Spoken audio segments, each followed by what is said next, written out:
తల్లి తండ్రి డిపార్ట్మెంట్లో కానిస్టేబుల్గా వచ్చిన ఆమె మాత్రం గ్రూప్ 1గా ఎంటర్ అయ్యారు.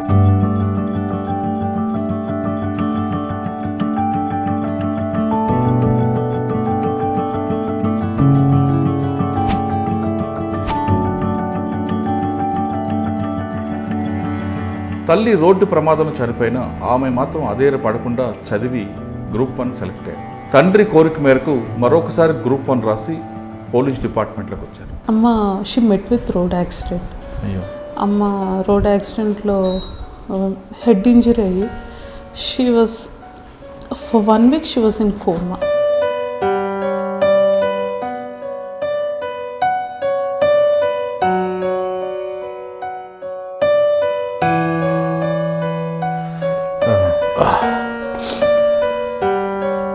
బర్డెన్ అంతా ఇంకా నాన్న తీసుకోవడం జరిగింది. మా ముగ్గురు అంతా he has to play dual role now, mother father, that he's in police department. Financial crisis చూసాం ఇంట్లో. ఇంకా ఇది ఇలా ఉంది. సరే కొంచెం 5 years అయిపోయింది. అమ్మ చనిపోయి 5 years అవ్వగానే నాన్నకి ఏంటంటే all of a sudden vomitings అయిపోయి స్వెల్లింగ్ వచ్చేసి బాడీ చాలా ఎమర్జెన్సీ అయింది. హాస్పిటల్ తీసుకుని పోయి అడ్మిట్ చేస్తారు. నెక్స్ట్ డే అన్ని టెస్ట్లు చేసి మా ఫాదర్కి 2 kidneys ఫెయిల్యూర్ అని చెప్పారు. 9 సంవత్సరాలు మా నాన్నని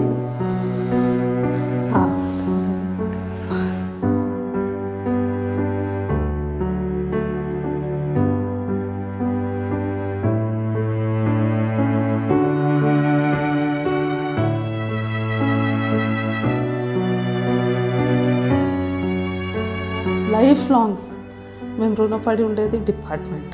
ఆయన డిపార్ట్మెంట్లో ఉన్నందుకు ఆరోగ్య భద్రత స్కీమ్ కింద నాన్నకి 9 years డయాలసిస్. ఆయన ఈ డిపార్ట్మెంట్లో లేకపోయి ఉంటే 9 సంవత్సరాలు మా నాన్న సర్వైవ్ వాడు కాదేమో. మీ పాసింగ్ కూడా పెరిడికి నాన్నగారు వచ్చారు. ఎస్. ఏమన్నారండి? ఆయన అసలుకి కళ్ళమ్మటి నీళ్ళు వస్తాయి. మాట చెప్పడానికి రాలేదు. He hugged me. నా కోరిక తీర్చావు. ఫస్ట్ అయితే ఆయన సెల్యూట్ చేశాడు సార్ నాకు. సెల్యూట్ మీ.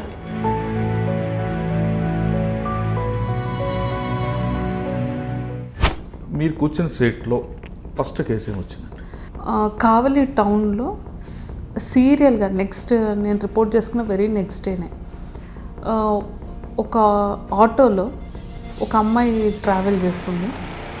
ట్రావెల్ చేసిన అమ్మాయిని వాడు అవుట్స్కట్స్ తీసుకుంటే ఎందుకు వాడు ఆ విధంగా సైకో ఏంటంటే ఆ కేసు కాకుండా ఇంకేం గుర్తున్నాయి? సోమల్ రేగడ అనేసి ఒక విలేజ్ ఉంది, దుత్తలూరు మండలం కావలిలో. మా ఎస్ఐ గారు కాల్ చేసి, మేడం ఒక ఫ్యామిలీ అంతా మర్డర్ చేశారు, టోటల్ ఫ్యామిలీ మర్డర్ అయ్యారు.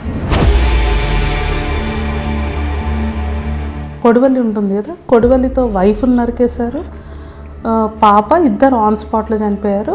ఫాదర్ 70 years ఆయనకి గ్రీవియస్గా ఇంజురీస్ అంటే ఇంకా చనిపోయేటట్టున్నాడు. బాబు ఇంకొక main head of the family, ఆయన ఫుల్ బ్లీడింగ్. 35 కాగానే ఆ రూట్లో ఎవరు మనుషులు తిరగడం కూడా బంద్ చేశారు భయపడి. వాటి తర్వాత ఇంకేం చేస్తున్నారు అంటే ఒక పాప సార్, మేము నైట్ పెట్రోలింగ్, నా కావలి ఎస్ఐ నైట్ పెట్రోలింగ్ చేస్తుంటాడు. నైట్ అరౌండ్ 1-1:30 ఆ పాప 19 years పాప ఏడుస్తుంటే ఈ అబ్బాయి, అప్పుడు అమ్మాయి చెప్పింది ఏంటంటే అమ్మాయిని ఇంట్లో నుండి గెంటేశారు.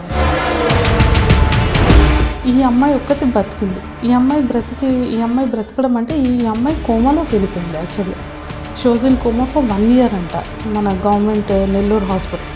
దాని నుండి బయటపడి సర్వైవ్ అయిన ఒక అమ్మాయి. ఈ అమ్మాయి తక్కిన వాళ్ళందరూ చనిపోయారు ఆ బస్సులో. కానీ ఆ తిప్ప విలేజ్లో లోకల్ పోలీస్ సపోర్ట్తోనే అక్కడ జరుగుతుంటుంది. మిగతా పోలీసులు బయట నుంచి పోలీసులు ఎవరు వచ్చినా ఎస్, ఈ లోకల్ పోలీసులు సపోర్ట్ చేయరు అనేది ఒక వార్త ఉంది. దానివల్ల నా మీద కూడా అటాక్ జరిగింది సార్. ఎప్పుడు అంటే April 14, 2013 మేజర్ అటాక్ అయింది నాకు ఈ తిప్ప గ్యాంగ్. దాంట్లో మా పోలీస్ వాళ్ళు కూడా ఇన్ఫర్మేషన్ ఇచ్చారు నా moment.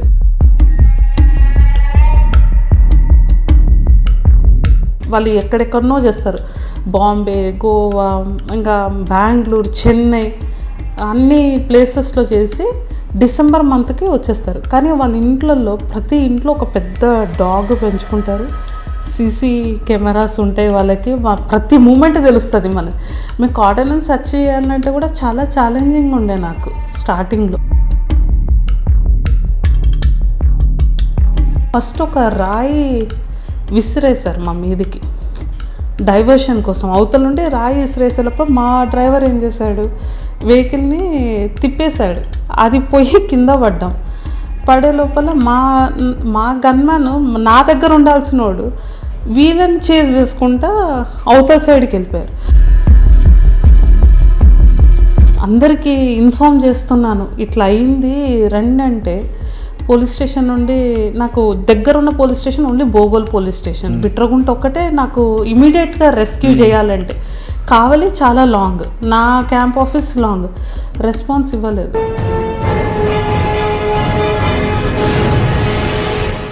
Welcome to crime diaries. ఈ వారం మన గెస్ట్ పోలీస్ ఫ్యామిలీ నుంచి వచ్చిన ఓ Group 1 ఆఫీసర్. తల్లి తండ్రి డిపార్ట్మెంట్లో కానిస్టేబుల్గా వచ్చిన ఆమె మాత్రం Group 1గా ఎంటర్ అయ్యారు. తల్లి రోడ్డు ప్రమాదంలో చనిపోయినా ఆమె మాత్రం అదేర పడకుండా చదివి Group 1 సెలెక్ట్ అయ్యారు. కానీ తండ్రి కోరిక మేరకు మరొకసారి Group 1 రాసి పోలీస్ డిపార్ట్మెంట్లోకి వచ్చారు. పేరు ఇందిరా, అడిషనల్ డీసీపీ సైబరాబాద్. ఇందిరా గారు డిపార్ట్మెంట్లోకి ఎందుకు రావాల్సి వచ్చింది, తండ్రి కోరిక మేరకు వచ్చిన తర్వాత డిపార్ట్మెంట్లో ఏ విధంగా అడ్జస్ట్ అవుతున్నారు, డిపార్ట్మెంట్లో చాలామందికి మహిళలకు సూట్ కాదు అనే అపోహలు ఉన్న ఈ డిపార్ట్మెంట్లో ఇందిరా గారు ఎలా సక్సెస్ రేట్కి వచ్చారు, దాదాపు 11 సంవత్సరాలు ఈ డిపార్ట్మెంట్లో ఏ విధంగా పనిచేస్తున్నారు, ఫస్ట్ పోస్టింగ్ ఎక్కడుంది, ప్రజెంట్ పోస్టింగ్ ఏంటి అనే విషయాల్ని ఆమె తెలుసుకుందాం. ఇందిరా గారు నమస్తే అండి. నమస్తే. ఇందిరా గారు, జనరల్గా ఫస్ట్ మీకు అంతర్జాతీయ మహిళా దినం శుభాకాంక్షలు. Thank you so much. మీకు, మీ వ్యూవర్స్కి అందరికీ కూడా happy international women's day. Thank you madam. జనరల్గా పోలీస్ డిపార్ట్మెంట్ అనగానే పోలీస్ డిపార్ట్మెంట్లో చాలా కష్టాలు ఉంటాయి, 24 గంటల డ్యూటీ ఉంటుంది, మహిళలకి ఎక్కడ కూడా పోలీస్ డిపార్ట్మెంట్ అనువుగా ఉండదు, అర్ధరాత్రి డ్యూటీలు ఉంటాయి, అక్కడ చాలా ఇబ్బందులు ఉంటాయి, అంతేకాకుండా పై అధికారుల వేధింపులు ఉంటాయి. ఈ రెండింటికన్నా ముందు ట్రైనింగ్లోనే చాలా కష్టాలు నష్టాలు ఉంటాయని చాలామంది అపోహలు ఉంటారండి. పోలీస్ డిపార్ట్మెంట్ దానికి ఎవరు ఇంట్రెస్ట్ చూపించరు. కానీ మీరు మీ అమ్మగారు డిపార్ట్మెంటు, మీ నాన్నగారి డిపార్ట్మెంటు, ఆ కష్టాలన్నీ మీరు కల్లారా చూశారు. పోలీస్ క్వార్టర్స్లోనే మీరు ఉన్నారు, మీకు అదొక యూనివర్సిటీ లాగా ఉంది. అటువంటి క్వార్టర్స్ నుంచి వచ్చిన మీరు తిరిగి పోలీస్ డిపార్ట్మెంట్లోకి రావాలన్న కోరిక నాన్నగారి కోరిక మేరకు వచ్చిన అవన్నీ కష్టాలన్నీ మీరు ఫేస్ చేసే మీరు చూసి మరొకసారి ఫేస్ చేయడానికి ఎందుకు ఇంట్రెస్ట్ చూపించారు? ఒకటి, ఇక్కడికి వచ్చిన తర్వాత అవన్నీ అపోహలేనా లేదు నిజంగా ఉన్నాయా? రెండో క్వశ్చన్. మూడోది, జనరల్గా పోలీస్ ఆఫీసర్లు సైబరాబాద్లో కానీ ఎక్కడైనా తీసుకుంటే కోర్టు సంబంధించిన వ్యవహారం వరకు కోర్టు కానిస్టేబుల్లో కేసులు ట్రయల్లో కూర్చుంటారు. కానీ మీరు అడిషనల్ డీసీపీగా ఉండి ఇక్కడ మీరు కోర్టుకు సంబంధించిన కేసులన్నీ మానిటర్ చేయడం, మీరు స్వయంగా కోర్టుకు వెళ్ళి ఆ ట్రయల్ అటెండ్ అవ్వడం అన్న దాని వెనక ఉద్దేశం ఏంటి? ఈ 3 ప్రశ్నలకు సమాధానం చెప్పే ముందు ఒకసారి ఇందిరా గారి కుటుంబ నేపథ్యం చెప్పండి. మేము ముగ్గురము, మా పేరెంట్స్కి మదర్ ఫాదర్ ఇద్దరు 83-84 batch Hyderabad city police department constables. నేను ఇంట్లో పెద్ద అమ్మాయిని, నా తర్వాత 2 తమ్ముళ్ళు. అమ్మా నాన్న పేరేం పేరు? ఫాదర్ నేమ్ వచ్చేటప్పటికి జాన్ విల్సన్. ఆయన హైదరాబాద్ సిటీలో వేరియస్ పోలీస్ స్టేషన్స్ అంటే పంజగుట్ట, కార్ఖానా, బేగంపేట్, మహంకాళి అన్ని సిటీలో ఉన్న పోలీస్ స్టేషన్స్లో 2013 వరకు వర్క్ చేయడం జరిగింది. మదర్ వచ్చేటప్పటికి మనోహరి లిల్లీ, తను కూడా 83-84 బ్యాచ్ ఉమెన్ కానిస్టేబుల్. తను సిసిఎస్ హైదరాబాద్లో వర్క్ చేశారు. 99లో అంటే మేమే ఇంకా స్టూడెంట్స్, మేము ఇంకా సెటిల్ అవ్వలేదు. నా తర్వాత 2 తమ్ముళ్ళు. అన్ఫార్చునేట్ ఇన్సిడెంట్ ఫ్యామిలీలో. అమ్మ she met with road accident. అమ్మ రోడ్ యాక్సిడెంట్లో హెడ్ ఇంజరీ అయ్యి she was for 1 week she was in coma. తర్వాత షీ లెఫ్ట్ అస్. నాన్న, తమ్ముళ్ళు, మేము. ఇక 1 మెంబర్ అని మేము ఇంకా చిన్నపిల్లలం. నేను స్కూల్ గోయింగ్, తమ్ముళ్ళు స్కూల్ గోయింగ్. బర్డెన్ అంతా ఇంకా నాన్న తీసుకోవడం జరిగింది. మా ముగ్గురు అంతా he has to play dual role now, mother, father. That he's in police department, first level డిపార్ట్మెంట్లో కానిస్టేబుల్గా ఉన్నారు నాన్న. 24/7 డ్యూటీస్. ఆ ఏజ్లోనే నేను ఇంటి రెస్పాన్సిబిలిటీస్ కూడా తీసుకోవడం జరిగింది. Just I'm 15 years old girl. తమ్ముళ్ళు ఇంకా చిన్నపిల్లలు. అంటే అప్పటి వరకు నాకు ఇంట్లో ఏ పని రాదు. అమ్మ ఉన్నంత వరకు అంత అమ్మ చేసేది. నా డ్యూటీ అప్పుడు ఏంటంటే చదువుకోవడం, తినాలి, ఆడుకోవాలి, అంతే. Such a lovely joyful life. అమ్మ అనుకోకుండా యాక్సిడెంట్ అయిపోయి చనిపోవడం, రోడ్ యాక్సిడెంట్లో, ప్రమాదంలో అమ్మ చనిపోవడం, లైఫ్ అంతా అప్స్ అండ్ డౌన్ అయిపోయింది నాది. ఇట్స్ లైక్ ఆ టైంలో ఎలాంటి సిట్యువేషన్ అనేది నేను చెప్పాలంటే కూడా నాకు కూడా భయం అవుతుంది. From everyone we are starting hearing. ఇంకా అమ్మాయికి స్టడీ చదువు మాన్పిమని నాన్నకు ఒకటి. ఎందుకంటే నాన్న ఉండడు ఇంట్లో, తమ్ముళ్ళు కూడా చిన్నపిల్లలు. బట్ నాన్న చాలా strong decision, I have to చదివియాలి పిల్లల్ని. నేను ఇంట్లో అన్ని రెస్పాన్సిబిలిటీస్ తీసుకోవడం జరిగింది.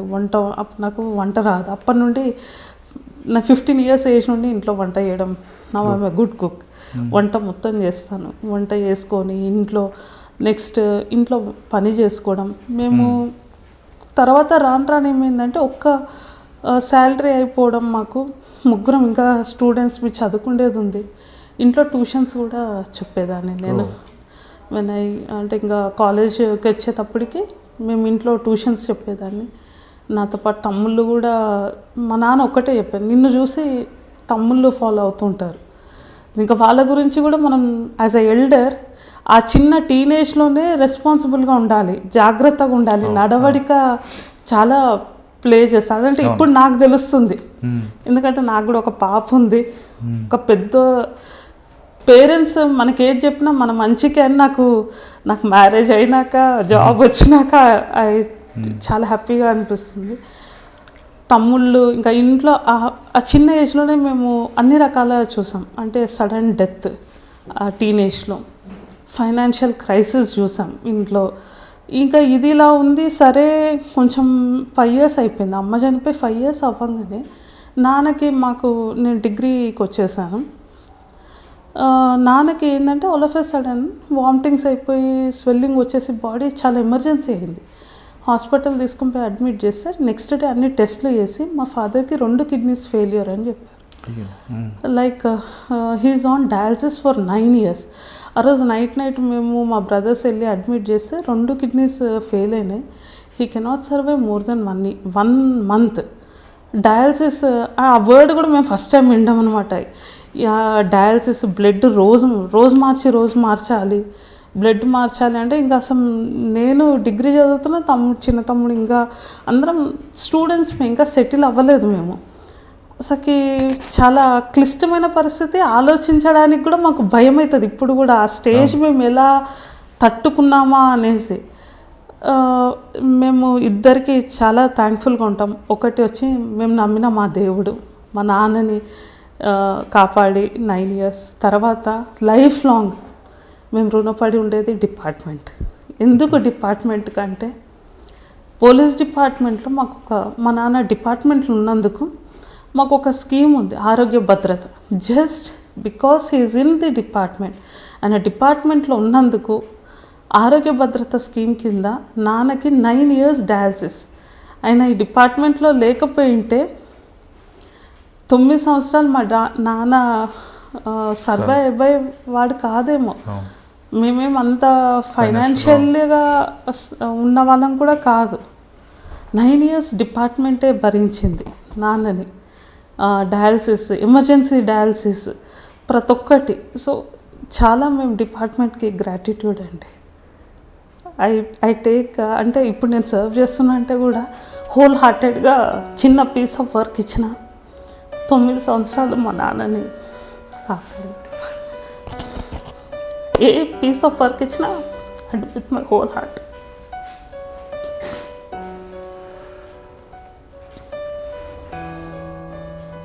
ఎందుకంటే ఆఫీసర్స్ చాలా సపోర్టివ్ ఉన్నారు.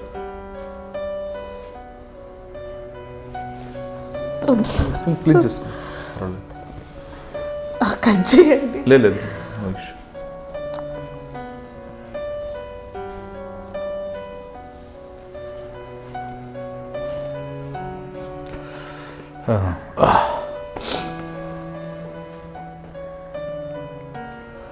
నాన్నగారు 9 సంవత్సరాలు సర్వీస్లో ఉన్నారు. మీరు అప్పుడు ఏ జాబ్ వచ్చింది? అంటే ఎన్ని కష్టాలు ఉన్నాయి, ఏ జాబు? Yes sir. అంటే ఇప్పుడు నేను డిగ్రీ అలా చదివేటప్పుడు నాన్నకి 2 కిడ్నీస్ ఫెయిల్యూర్ అని తెలిసింది మాకు. ఇంకా నేను ఏంటంటే 2004లో డిగ్రీ చదువుతున్నా sir. First time in history of APPSC ఏంటి అంటే ఆ ఇయర్ అంటే 2003లో ఒక గ్రూప్ 1 నోటిఫికేషన్ వచ్చింది సార్. సప్లిమెంటరీ నోటిఫికేషన్ కూడా 2004లో ఒకటి వచ్చింది. ఏమని వచ్చిందంటే దానికి రిలేటెడ్గానే డిగ్రీ ఫైనల్ ఇయర్ చదివే వాళ్ళు కూడా eligible to right group 1 plus 40 years relaxation. అసలుకి గ్రూప్ 1 రాయాలంటే కంపల్సరీ డిగ్రీ కంప్లీట్ అయి ఉండాలి సార్. కంప్లీట్ కాకుండా చదువుతున్న వాళ్ళు రాయడానికి లేదు సార్. డిగ్రీ ఫైనల్ ఇయర్ చదువుతున్న వాళ్ళు అప్లై చేయమని ఆ 2004 నోటిఫికేషన్ ఫస్ట్ టైం వచ్చింది. సో నేను అప్పుడు 4లో నేను డిగ్రీ చదువుతూ నోటిఫికేషన్ రాగానే అప్లై చేస్తే నేను వెంటనే అపియర్ అయిపోయాను. చదువుతూనే యాజ్ అ స్టూడెంట్గా చదువుతూ అపియర్ అయ్యాను. 2004 తర్వాత నేను ఎంఎస్సీ జాయిన్ అయ్యాను. MSc organic chemistry from Osmania. 6లో నాకు అసిస్టెంట్ ఆడిట్ ఆఫీసర్గా నేను పీజీ స్టూడెంట్గానే ఉన్నాను. నాకు జాబ్ వచ్చింది. Super. I don't know 1 day unemployment. వెంటనే అంటే ఇంకా నాకు జాబ్ వచ్చింది. But I have not seen happiness in my father. నేను గ్రూప్ 1 రాస్తున్నా అంటే ఆయన ఏమనుకున్నారంటే నా daughter I can see her in uniform అని అనుకున్నారు.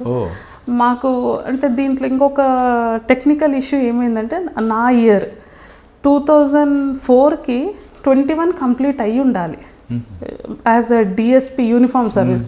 సో నా వరకు వచ్చేటప్పటికి ఒక 6-7 మెంబర్స్కి కట్ చేయించారు ఆ ఆప్షన్ని. ఎందుకంటే మేము ఇంకా స్టూడెంట్స్మే కదా. వి వేర్ బిలో 21. మళ్ళీ ఆయన గురించి నేను అసిస్టెంట్ ఆడిట్ ఆఫీసర్గా జాబ్లో జాయిన్ అయ్యాను. మళ్ళీ వెంటనే గ్రూప్ 1 2007 నోటిఫికేషన్ రాగిన జస్ట్ మా ఫాదర్ గురించి. అంటే ఏమనివారండి నాన్నగారు? అంటే ఆల్రెడీ గ్రూప్ 1 జాబ్ వచ్చిన ఎవరికైనా మాట్లాడినప్పుడు కూడా అని ఏమంటాడు అంటే నా కూతురు డిఎస్పీతో ఈక్వలెంట్ అంటుండే. ఈక్వలెంట్ ఎందుకు? It's not an equivalent post actually.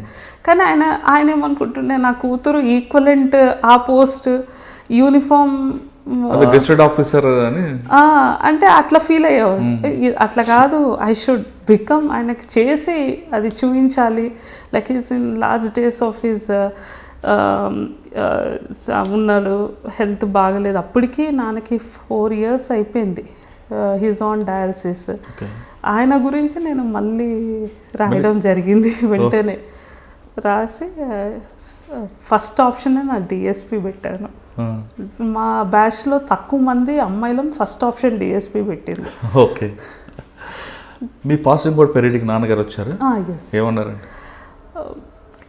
ఆయన అసలుకి కళ్ళమ్మటి నీళ్ళు వస్తాను, మాట చెప్పడానికి రాలేదు. హీ హగ్డ్ మీ, నా కోరిక తీర్చావు. And he was the proud moments అంటే ఆయన చెప్పడానికి అవ్వదు.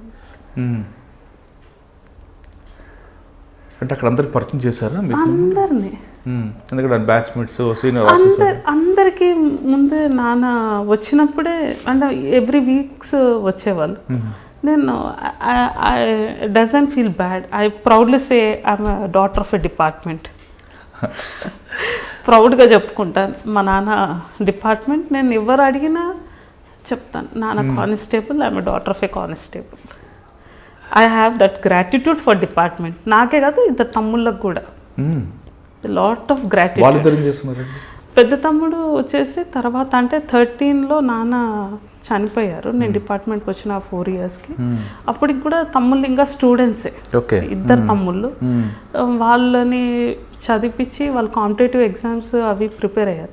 పెద్ద తమ్ముడు జైల్స్ డిపార్ట్మెంట్లో వర్క్ చేస్తారు. చిన్న తమ్ముడు 2017 గ్రూప్ 1 ఆఫీసర్. ఎక్కడ?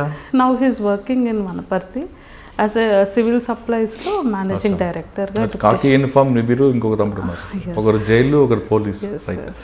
అంటే పాసింగ్ అవుట్ పీరియడ్ వచ్చింది, ట్రైనింగ్ అయింది, తర్వాత ఇంటికి వచ్చిన తర్వాత పోలీసులో ఉన్న మెలకువలు కష్టాలు. ఇది మా నాన్న ఇచ్చిందే నాకు పాసింగ్ అవుట్ పీరియడ్ అప్పుడు. మీరు చూడొచ్చు, this is given by my father. ఇది ఎప్పుడు ఏడికెళ్ళినా ఇక్కడ రాసిందన్నమాట ఆన్ పాసింగ్ అవుట్ పీరియడ్ 8/4/2000. నాన్న ఇచ్చాడు నాకు ఇది పాసింగ్ అవుట్ పీరియడ్కి. ఇది ఎక్కడికి వెళ్ళినా నా చైర్ మీద ఉంటుంది సార్. అంటే దీంతో పాటు పోలీస్ డిపార్ట్మెంట్లో ఎలా మెలగాలి, పోలీస్ డిపార్ట్మెంట్ ప్రజల కోసం ఏం చేయాలి, కేసులు ఎలా డిటెక్ట్ చేయాలి, అటువంటి విషయాలు నాన్నగారు చెప్పారా? Yes sir. అంటే నేను ప్రిపేర్ అవ్వే ముందు కూడా ఆయన ఎప్పుడు అంటుంటాడు, అంటే ఆయన ఫస్ట్ లెవెల్లే కానీ నాన్న వాళ్ళని కూడా మేము చూసాం. ఎప్పుడు ఏదైనా ఒక అప్పట్లో 90s ఆ టైంలో ఏదైనా చిన్న పోలీస్ స్టేషన్లో అవసరం ఉందంటే వీళ్ళకే అడిగి తీసుకొని వెళ్ళేటోళ్ళు. ఓకే. సో అక్కడ కూడా నేను చాలా ఇంప్రెస్ అయ్యేదాన్ని. నాన్నైతే చెప్పాడు, ఫస్ట్ ఆఫ్ ఆల్ డిసిప్లిన్గా ఉండాలి, మన హార్డ్ వర్క్ సార్, మనం ఎంత ఇంటిగ్రిటీ మెయింటైన్ చేస్తాం, ఈ 3 క్వాలిటీస్ ఉంటే చాలు. ఒక్కసారి చెప్పండి, మరొకసారి నాన్నగారు చెప్పండి 3 సూత్రాలు. Discipline, how discipline you are. Hard working అంటే కూడా ఒక పనిని ఇస్తే ఎలా చేయాలి అనేది important, execution of the work. తర్వాత ఇంటిగ్రిటీ చాలా ఇంపార్టెంట్. ఈ 3 సూత్రాలు మీరు నేను లైఫ్ లాంగ్ ఫాలో. మీకు పాసింగ్ అవుట్ పీరియడ్ అయిన తర్వాత ఫస్ట్ పోస్టింగ్ ఎక్కడ ఇచ్చారు? ఫస్ట్ కావాలి. ఆ పోస్ట్లో కూర్చున్నప్పుడు నాన్నగారు వచ్చారు? వచ్చారు సార్. ఏమన్నారు? అప్పుడే ఉన్నారు. ఫస్ట్ అయితే ఆయన సెల్యూట్ చేశాడు సార్ నాకు. Salute me, I have taken his blessings. ఆ చైర్లో కూర్చుండేటప్పుడు కూడా అంటే డయాలసిస్తోనే ఉన్నారు నాన్న. వచ్చారు అక్కడికి, నాన్నని కూడా తీసుకొని మా ఎస్పీ ఆఫీస్కి వెళ్ళి సార్ని కల్పించాను, మా ఎస్పీ గారిని. న్యాయం చేయి, నీ దగ్గరకు వచ్చేవాళ్ళు, మా నాన్న చెప్పింది ఒకటే సార్, ఇప్పుడు కూడా నేను స్ట్రాంగ్, మన దగ్గరకు వస్తున్నారు అంటే నిస్సహాయ స్థితి ఉన్న వాళ్ళే వస్తారు. ఒకటేంటంటే వాళ్ళు చెప్పేది అంతా విన్నాక నువ్వు డెసిషన్ తీసుకో. ఇప్పుడు కూడా నేను ఫాలో అయ్యేది అదే సార్, ఎవరేం చెప్పినా అంతా వింటాను. ఏ కంప్లైంట్ 1 hour చెప్పినా మొత్తం వాళ్ళది విన్నాక I give my suggestion are help to them. కాబట్టి మీరు ఫస్ట్ పోస్టింగ్, నాన్నగారు వచ్చారు, ఆయన బ్లెస్సింగ్స్ ఇచ్చారు, కూర్చోపెట్టారు, ఎస్పీ గారు చూపించారు, ఎస్పీ గారి దగ్గర తీసుకున్నారు. మీకు నాన్నగారు ఫస్ట్ నుంచి చెప్పినట్లు మీ దగ్గర వచ్చిన వ్యక్తులకి 100% న్యాయం చేయాలన్నారు. మీరు కూర్చున్న సీట్లో ఫస్ట్ కేసు ఏమి వచ్చిందండి? ఫస్ట్ కేసు అంటే నేను రిపోర్ట్ చేసుకున్న నెక్స్ట్ డేనే సెన్సేషనల్ అయిపోయింది. ఇప్పుడు మీరు చెప్పినాక నేను రికలెక్టింగ్, కావలి టౌన్లో సీరియల్గా నెక్స్ట్ నేను రిపోర్ట్ చేసుకున్న వెరీ నెక్స్ట్ డేనే ఒక ఆటోలో ఒక అమ్మాయి ట్రావెల్ చేస్తుంది. ట్రావెల్ చేసిన అమ్మాయిని వాడు అవుట్స్కట్స్ తీసుకొని పోయి అమ్మాయిని కొంచెం ఇబ్బంది పెట్టి అమ్మాయి దగ్గర ఉన్న గోల్డ్ లాక్కొని, వాడు ఏం సెక్షువల్ అసాల్ట్ ఏం చేయడు కానీ మళ్ళీ ఆటో నుండి తోసేస్తాడనమాట. అట్లా కంటిన్యూస్గా ఒక 1 dayలో 3 incidents జరిగినాయి. దాంట్లో ఒక అమ్మాయి మాత్రం చాలా సీరియస్ అయిపోయింది. అమ్మాయి హెడ్ ఇంజురీ అయ్యి అమ్మాయి డెత్ బెడ్ మీదకి పోయే స్టేజ్కి వచ్చింది అమ్మాయి. అది చాలా సెన్సేషనల్ అయిపోయింది. నేను ఫస్ట్ ఉమెన్ డిఎస్పీని కావాలి, అప్పటి వరకు అందరు మీలో ప్రొటెస్ట్ కూడా స్టార్ట్ అయింది. ఒక ఉమెన్ ఆఫీసర్ వచ్చారు. ఇప్పుడు వరకు అప్పటికి 12 hours అయిపోయింది ఇన్సిడెంట్ అయిపోయి, ఎటువంటి యాక్షన్ తీసుకోలేదు అనేసి చాలా సెన్సేషనల్ అయింది ఆ మూమెంట్లో. వెంటనే మేము కన్సర్న్ పోలీస్ స్టేషన్కి వెళ్ళడం, అంత అక్కడ నుండి టీమ్స్ ఫామ్ చేసి నైట్ని 24 hours మేము డిటెక్ట్ చేయడం జరిగింది. ఎందుకు అమ్మాయి ఆ విక్టిమ్స్ ఎక్కడెక్కడ అడ్మిట్ అయ్యారో ఆ హాస్పిటల్స్కి వెళ్ళాం. ఒక విక్టిమ్ మాత్రం మాకు ట్రేస్ అవుట్ అవ్వాలి. అమ్మాయిని ఎట్లా ఎందుకంటే ఇద్దరు సీరియస్గా ఉన్నారు. ఒక అమ్మాయి ఎస్కేప్ అయింది వాడి క్లచెస్ నుండి. అంటే డిఫరెంట్ ఇన్సిడెంట్స్. వాడు ఆటోలో ఎక్కించుకుంటాడు, రాబ్ చేస్తారు, తోసేస్తాడు ఆటోలో నుండి. ఇద్దరు సీరియస్గా ఉన్నారు. ఒక అమ్మాయి మాత్రం విక్టిమ్ చాలా టైం పట్టింది ట్రేస్.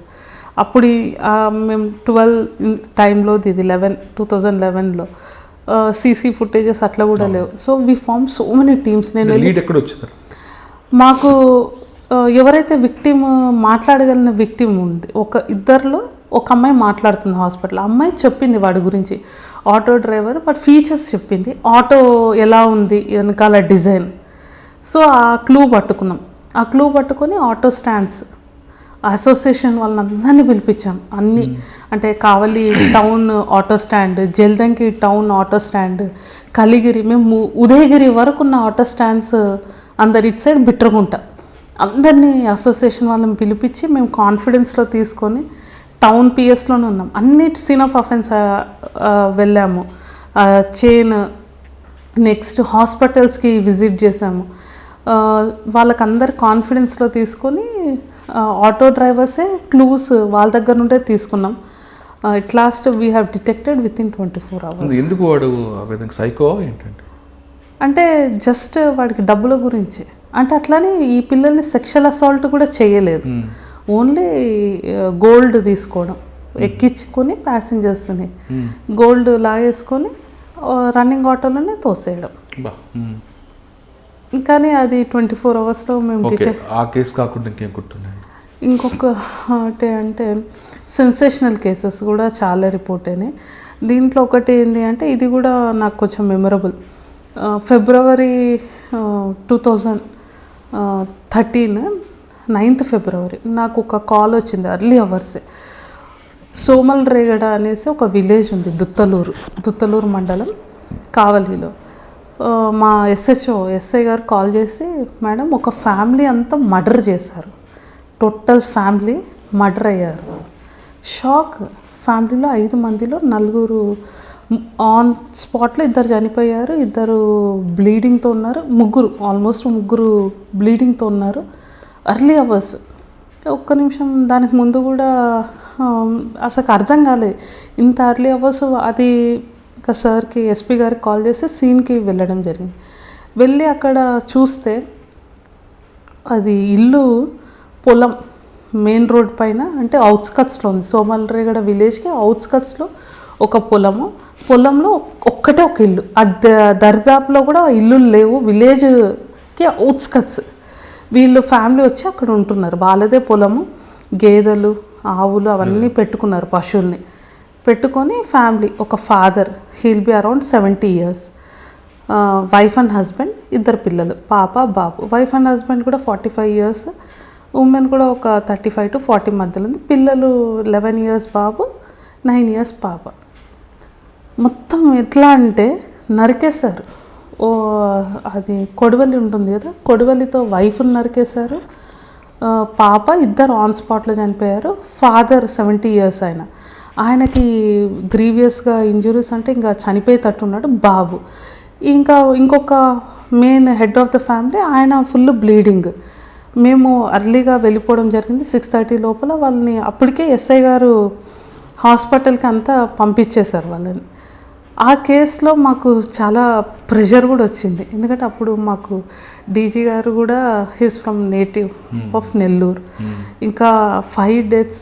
అప్పుడు మాకు పొలిటికల్ సినారియో కూడా అప్పుడే చేంజింగ్ అయ్యే పరిస్థితి ఉండే. చాలా భయంకరమైన సిచ్యువేషన్. ఎవరు చేసిర్రు, ఎందుకు చేసిర్రు అనేది కూడా మాకు పజిల్. ఏమన్నా వాళ్ళ ఇంట్లో ఏమన్నా ఉంటే తీసుకొని వెళ్ళారా అనేది కూడా అర్థం కాలేదు. డాగ్ స్క్వాడ్ వచ్చారు. అది డాగ్ అంతా తిరిగింది, ఎక్కడెక్కడో క్లూస్ టీము, కానీ మాకు క్లూస్ ఏం లేదు. దారిలోనే ఫాదర్ కూడా చనిపోతారు.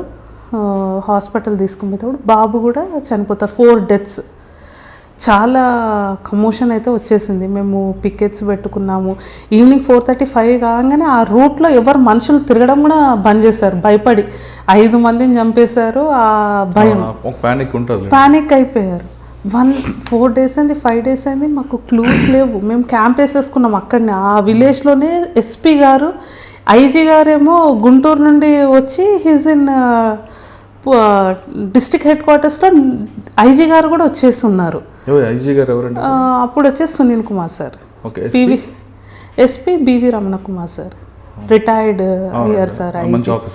ఎస్ సార్, మా ఐజీ గారు వచ్చేసి క్యాంప్ ఆఫీస్లో ఉన్నారు, ఎస్పీ గారు మేమంతా వచ్చి అక్కడనే ఆ ప్లేస్లోనే ఉన్నాం.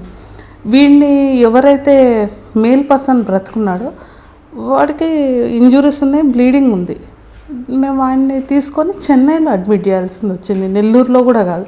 ఇప్పుడు మాకున్న ఒక క్రూషల్ విట్నెస్ ఆయన ఒక్కడే. ఏమైంది అని చెప్పడానికి కూడా చీకట్లో, ఇది కూడా ఒక్క పర్సన్, ఇవి వాళ్ళు పడిపోయి అరుపులు వినింది ఒక్క పర్సన్, అది కూడా పొలంలో నీళ్లు పెట్టుకోవడానికి వెళ్తుంటాడు 4:30కి చూసి ఎస్హెచ్ఓకి ఇన్ఫార్మ్ చేస్తారు.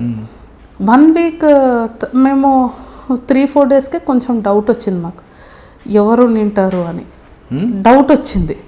ఎందుకంటే ఏమన్నా బంగారం గురించా, లేకపోతే ఇంట్లో ఏమన్నా వస్తువులు ఉన్నాయా, దేనికోసం తీసుకున్నారు అనేది, ఇంత చంపే అంత గ్రడ్జెస్ ఏమున్నాయి, ఊర్లో ఏమన్నా రైవల్రీ ఉందా, అన్ని రకాలుగా ఎంక్వైరీస్ చేయడం జరిగింది. ప్రతి ఒక్క ఎంక్వైరీ 4 డేస్ తర్వాత కొంచెం అనుమానం వచ్చింది వీడిపైన, ఎవరు హెడ్ ఆఫ్ ది ఫ్యామిలీ మీద. ఎందుకంటే డీప్ ఇంజురీస్తో వైఫ్ చనిపోయింది, ఒక్క నరుకుడికి అమ్మాయి ఇక్కడ డీప్గా బ్లీడ్ అయ్యి చనిపోయింది, కట్ అయిపోయి. పాప కూడా డీప్ ఇంజురీస్. అంటే మరీ చంపడం అంటే కూడా కచ్చగా ఎట్లా పట్టితే అట్లా కాదు, ఒకటే రేట్ అనమాట. ఫాదర్ది అంతే. కొంచెం డౌట్ వచ్చి మా ఎస్పీ గారికి చెప్పాను, వీడి మీదనే అనుమానం వస్తుంది సార్ అని. మా సార్ ఏంది, ఎస్పీ గారు తొందరపడొద్దు, మీరు మా ఇన్స్పెక్టర్ నేను కొంచెం డౌట్ పడుతున్నాం, ఎందుకంటే ఆ ఇంజురీస్ సూపర్ఫిషియల్గా ఉన్నాయి వాడిది, ఇట్లా కొట్టుకున్నట్టు ఉన్నాడు, ఇట్ వాస్ బ్లీడింగ్. ఆ బ్లీడింగ్లో మాకు ఆ రోజు 2 డేస్ మాకు అర్థం కాలేదు. తర్వాత చూస్తే సూపర్ఫిషియల్ అంతా, వాడికి ఎవరో వచ్చి నరికినట్టు వాడు క్రియేట్ చేసుకున్నాడు. దానికి సార్ అది సూపర్ఫిషియల్గా ఉన్నట్టున్నాయి ఇంజురీస్, ఒకసారి మనము డాక్టర్తో అడుగుదాము అంటే, నువ్వు తొందరపడొద్దమ్మా, కొంచెం ముందు లెట్ ఎవ్రీథింగ్ గెట్ సెటిల్. లేదు సార్ అది సూపర్ఫిషియలే, మనము ఒకసారి డాక్టర్ని టైప్ ఆఫ్ ఇంజురీస్ అడుగుదాము. వీడిని చంపాలని టార్గెట్ చేసింటే వీడినే టార్గెట్ చేసి వీడికే ఫస్ట్ పడాలి ఏదైనా. కానీ అట్లా కాకుండా వీడొక్కడు సర్వైవ్ అవుతున్నాడు. దట్టు వీడికి ఎక్కడ డీప్ ఇంజురీస్ లేవు, ఎక్కడ 5 or 6 సూపర్ఫిషియల్ ఇంజురీస్. డాక్టర్కి అడిగితే ఇక్కడ నుండి ఉన్నాయి, ఇట్లా అంత మనం కొట్టుకుంటే ఎలా ఉంటుంది ఇలా సూపర్ఫిషియల్గా ఉన్నాయి. సార్ అడిగితే ఆయన డాక్టర్ గారు ఇట్స్ సూపర్ఫిషియల్ ఓన్లీ అన్నాను. అప్పుడు మేము ఇంకా వాడిని మైండ్లో పెట్టుకొని వి స్టార్టెడ్ అవర్ ఎంక్వైరీ. వాడు మెల్లిగా తర్వాత ఒక 1 week 10 days తర్వాత వాడు హాస్పిటల్లోనే ఉన్నాడు. వాడు అబద్ధాలు చెప్తున్నాడు మాకు అర్థమైపోయింది, కానీ హాస్పిటల్లోనే ఎస్కాట్ ఇచ్చి అంత ఇచ్చాము. 1 day హీ కన్ఫెస్డ్, ఆయన కూడా డాక్టర్ ముందు కూడా కన్ఫెస్ అయ్యాడు. ఏంది రీజన్ ఏంది, వాడు ఇట్లా వైఫ్ని పిల్లల్ని ఫాదర్ని చంపడానికి అంటే వాడికి అప్పటికే ఒక పని ఫాదర్ వైఫ్ దాంట్లో ఇన్వాల్వ్ అవ్వద్దు, చెయ్యొద్దు అని చెప్పారు. నీకు ఎవ్వరు సపోర్ట్ చేయరు, అసలు వెళ్ళొద్దు అంటే కూడా ఆయన ఇన్వాల్వ్ అవుతారు. ఈయన ఏమీ రాదనమాట. అంటే మీరు నాకు సపోర్ట్ చేయరా, మీరు అవతల పర్సన్కి సపోర్ట్ చేస్తారా అనేసి ఆ కచ్చ ఉంది లోపల. 15-20 days అదంతా మైండ్లో పెట్టుకొని దానికి ముందు రోజు ప్లాన్ చేసుకుంటాడు, వీళ్ళని ఎలా చంపాలి ఏంటి. మ్యాన్ వాడు ఒక లిక్కర్ షాప్కి వెళ్తాడు, వెళ్ళి అక్కడ తాగి ఎవరితో ప్లాన్ చేశాడు, ఇంకా అంతా ఇన్వెస్టిగేషన్ అంతా వీ హ్యావ్ డన్. అది ఏ వర్క్ అండి అందులో వెళ్ళొద్దన్నారు? అప్పుడు కోఆపరేటివ్ ఎలక్షన్స్ టైం యాక్చువల్గా దాంట్లో దిగొద్దు అని చెప్తారు. ఎందుకంటే వాళ్ళ దాయాదులే అపోజిషన్లో ఉంటారనమాట. ఫాదర్కి వద్దు నీకు సపోర్ట్ చేయరు ఎవ్వరు.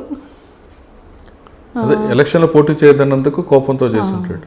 అంటే ఎలక్షన్స్ అంటే ఈ మన జనరల్ ఎలక్షన్స్ అవి కాదు, చిన్న కోఆపరేటివ్ ఎలక్షన్స్ గ్రామాల్లో ఉండే విలేజ్లో అవుతుంటాయి కదా చిన్న ఎలక్షన్స్ అవి మరి మీరు ఏమి సరేనండి. ఓకే, దాని చిన్న తర్వాత కోఆపరేటివ్ ఎలక్షన్స్ అంతే. వాటి తర్వాత ఇంకేం కేసులు ఉన్నాయండి?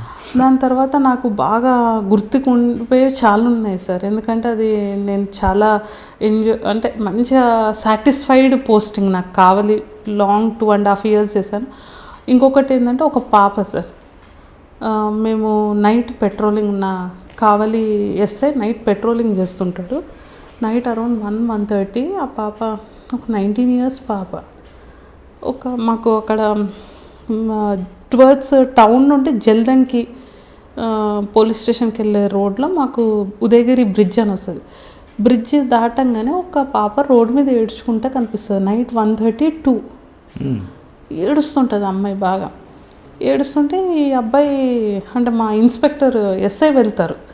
వెళ్ళి అడిగితే ఆయన కొంచెం ఏమైందో ఎందుకో ఏడుస్తుంది వెళ్ళి మాట్లాడితే అమ్మాయిని పోలీస్ స్టేషన్కి తీసుకొచ్చారు. ఉమెన్ కానిస్టేబుల్కి హ్యాండ్ ఓవర్ చేస్తారు. అప్పుడు అమ్మాయి చెప్పింది ఏంటంటే అమ్మాయిని ఇంట్లో నుండి గెంటేశారు. నెక్స్ట్ డే నేను ఎర్లీ మార్నింగే నా SDPO office town police station ఒకటే క్యాంపస్లో ఉంటుంది. అమ్మాయి వస్తే మాట్లాడాను. అమ్మాయిని విన్నప్పుడు చాలా బాధ అనిపించింది. ఇప్పుడు కూడా నాకు అది అనుకుంటే ఆ ఇన్సిడెంట్ ఇంకా బాధని. గెంటేసింది ఎవరంటే వాళ్ళ రిలేటివ్సే. అమ్మాయి ఫ్యామిలీ బ్యాక్గ్రౌండ్ తీసుకుంటే అమ్మాయి అరౌండ్ 5th class ఉందంట. 5th class అన్నప్పుడు ఇద్దరు పేరెంట్స్ టీచర్స్, గవర్నమెంట్ టీచర్స్. అమ్మాయికి ఒక సిస్టర్ ఉంది. అప్పుడు ఏదో ఎలక్షన్ డ్యూటీకి వీళ్ళ ఫాదర్ మదర్ ఈ అమ్మాయి వాళ్ళ సిస్టర్ అందరు ఎలక్షన్ స్టాఫ్ అందరు కలిసి ఒక సమ్ వెహికల్లో వెళ్తున్నారంట. వెళ్తుంటే దానికి పెద్ద యాక్సిడెంట్ అయిందంట సార్. అప్పట్లో యాక్సిడెంట్ అయిపోయి ఆ వెహికల్లో ఉన్న వాళ్ళందరూ చనిపోవడం జరిగింది.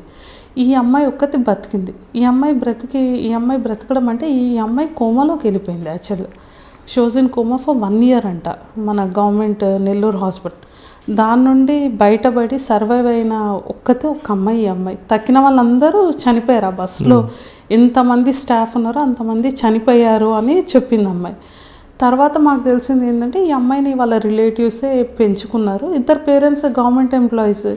కానీ వాళ్ళు ఏమి ఈ అమ్మాయికి ప్రాపర్ ఫుడ్ కానీ, ఈ అమ్మాయి పెద్దగా అయిపోయింది, 19 years వచ్చేసినాయి. ప్రాపర్ ఫుడ్ కానీ ప్రాపర్ కేర్ తీసుకోవడం కానీ ఎడ్యుకేషన్ ఏదో నామినల్గా అంతే. ఈ అమ్మాయికి 18 years రాగానే ఈ అమ్మాయివన్నీ వాళ్ళు తీసుకొని ఈ అమ్మాయిని ఇంట్లో నుండి పంపించడం. అప్పుడు ఈ అమ్మాయి మా దగ్గరకు వచ్చినప్పుడు మేము కేసు హ్యావ్ టేకన్ అప్, పర్సనల్గా కేసు తీసుకున్నాం సార్. తీసుకొని ఐ డెల్ట్ వెరీ పర్సనల్లీ. ఈ అమ్మాయికి రావాల్సిన బెనిఫిట్స్ కూడా లోకల్ ఎంఆర్ఓతో మాట్లాడాము. Then I spoke to RDO గారు.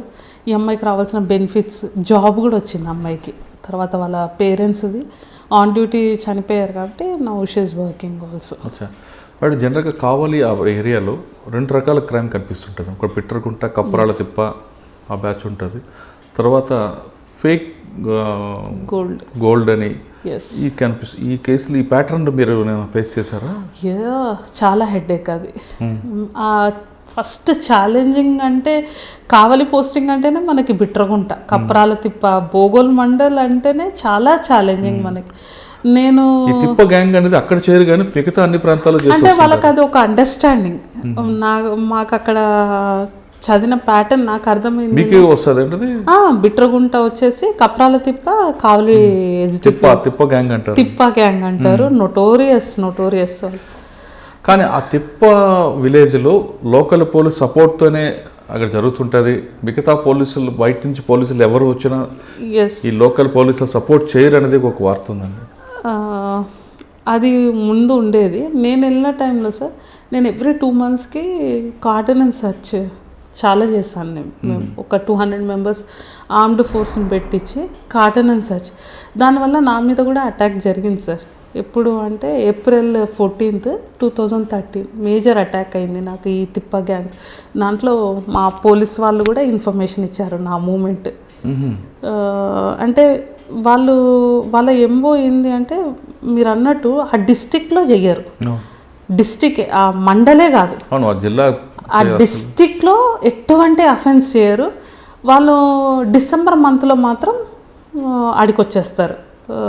వాళ్ళు ఎక్కడెక్కడనో చేస్తారు, బాంబే, గోవా, ఇంకా బెంగళూరు, చెన్నై అన్ని ప్లేసెస్లో చేసి డిసెంబర్ మంత్కి వచ్చేస్తారు. కానీ వాళ్ళ ఇంట్లలో ప్రతి ఇంట్లో ఒక పెద్ద డాగ్ పెంచుకుంటారు, సీసీ కెమెరాస్ ఉంటాయి వాళ్ళకి, ప్రతి మూమెంట్ తెలుస్తుంది మనకి.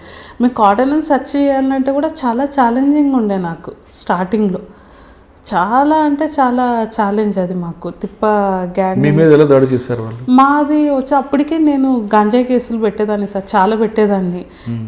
నెక్స్ట్ ఆర్మ్స్ యాక్ట్ పెట్టాను. నేను అక్కడ ఉన్నన్ని రోజులు ఎవరిని సెటిల్మెంట్స్ అవన్నీ నేను ఎంకరేజ్ చేయలేదు సార్ నేను ఎప్పుడు ఎంకరేజ్ చేయలేదు. ఈ ఆపరేషన్ తిప్ప అని చెప్పి ఒకటి టేకప్ చేశాను, చేసి ఇంకా కంటిన్యూస్గా. అయితే అప్పటికి వాళ్ళు ఎలా అంటే సిస్టమ్ అయితే కొంచెం అంటే హయ్యర్ ర్యాంక్లో వాళ్ళు ఎప్పుడు ఇన్వాల్వ్ అవ్వలేదు, కింద వాళ్ళు ఇన్ఫర్మేషన్ ఇస్తారు. నేనేం చేసేదాన్ని అంటే టోల్ ప్లాజా ఉంది బోగోల్కి మనకి వెళ్ళేటప్పుడు, ఆ టోల్ ప్లాజా దగ్గర మఫ్టీలో పెట్టేదాన్ని స్టాఫ్ని. ఎవరు అనేది ఎవరికి, నా స్టాఫ్ ఆ బోగోల్ పోలీస్ స్టేషన్ వాళ్ళకు కూడా తెలియదు. నాకు మూమెంట్స్, వీళ్ళ మూమెంట్స్ వచ్చి పోయేవి అన్ని ఇన్ఫర్మేషన్ మనకి వచ్చేవి. వచ్చి రనంగానే ఎవరైనా వచ్చి రనంగానే మేము గాంజాయి ఆర్మ్స్ యాక్ట్, ఇంకా అవి తప్పక దిగేటోళ్ళం కాదు, ఖచ్చితంగా గట్టిగా చేసేదాన్ని. అయితే అప్పటికి నా మీద కొంచెం వాళ్ళకి చాలా కోపం కూడా ఉంది, ఎందుకంటే చాలా కేసెస్ పెట్టాం మేము గాంజాయి ఆర్మ్స్ యాక్ట్.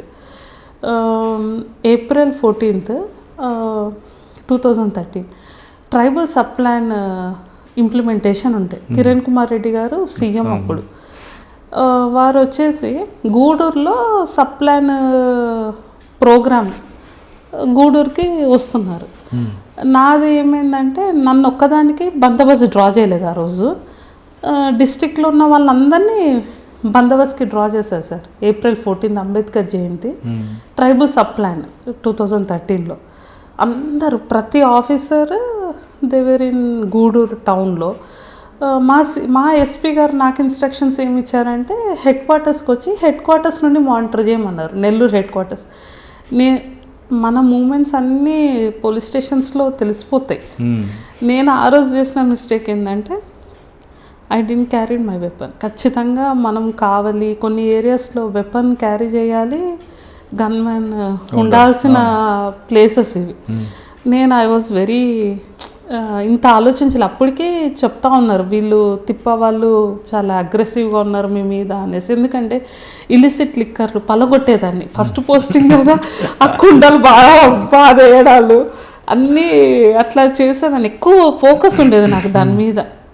వేరే స్టేట్స్ నుండి వచ్చి రికవరీకి వచ్చేటప్పటికి అరే మన దగ్గరకు వచ్చి వీళ్ళు రికవరీ తీసుకొని పోతున్నారు, మనం కంట్రోల్ చేయాలి కదా, దాంట్లో ఎక్కువ ఉండేదాన్ని నేను. నేను ఆ రోజు మఫ్టీలో ఉన్నాను, ప్లస్ వెపన్ కూడా నేను ఆఫీస్లోనే పెట్టాను. నా గన్ మ్యాన్, నేను డ్రైవర్ ఎక్కువ ఫోర్స్తో కూడా పోలేదు. నేను మార్నింగ్ నేను టౌన్ నుండి బయలుదేరే టైమింగ్స్ ఇన్ఫామ్ చేసేసారు. నేను నెల్లూరు టౌన్ నుండి అరౌండ్ 2:33కి రిటర్న్ అవుతున్నాను.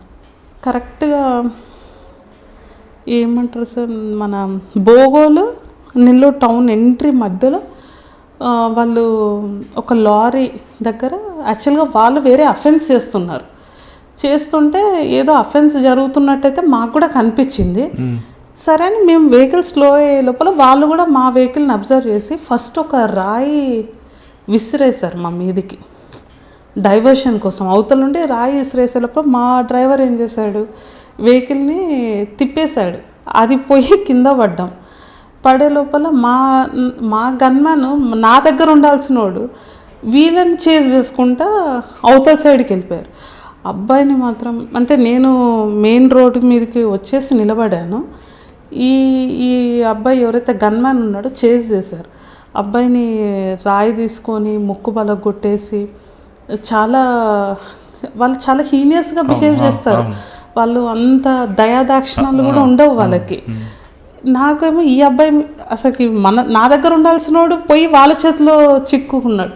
కానీ అబ్బాయి కొంచెం హైట్ పర్సనాలిటీ ఉంటుంది సార్. రాయి తీసుకొని ఫట్ట కొట్టారు. దాంట్లో వాళ్ళు ఇద్దరు పారిపోయారు. నేను మెయిన్ రోడ్ మీద ఉన్నాను, నన్ను వేరే డాబా ఓనర్స్ వాళ్ళు చూసారు. నేను మా డ్రైవర్ నాతో ఉన్నారు, కానీ బండి వెళ్ళిపోయి ఇరుక్కుంది కింద. ఆ బండి బయటికి రావటం లేదు. తర్వాత పబ్లిక్ కూడా వచ్చారు, వాళ్ళు అందరం కలిసి అటు సైడ్ వెళ్ళాం, దొరకలేదు. నా గన్మ్యాన్ కొంచెం సీరియస్గా ఉండే, తీసుకొని నెల్లూరు టౌన్లో అడ్మిట్ చేయడం జరిగింది. నెక్స్ట్ మాత్రం మళ్ళీ పెద్ద కార్డన్ సెర్చ్ చేసి అందరిని తీసుకొని రావడం జరిగింది. అసలు వదలలేదు సార్ మేము, దొరికిన వాళ్ళని దొరికినట్టు. తర్వాత కాల్ డీటెయిల్స్ పెట్టాము, అసలు ఎవరు ఇన్వాల్వ్ అయ్యారు ఆ రోజు, ఎవరెవరు.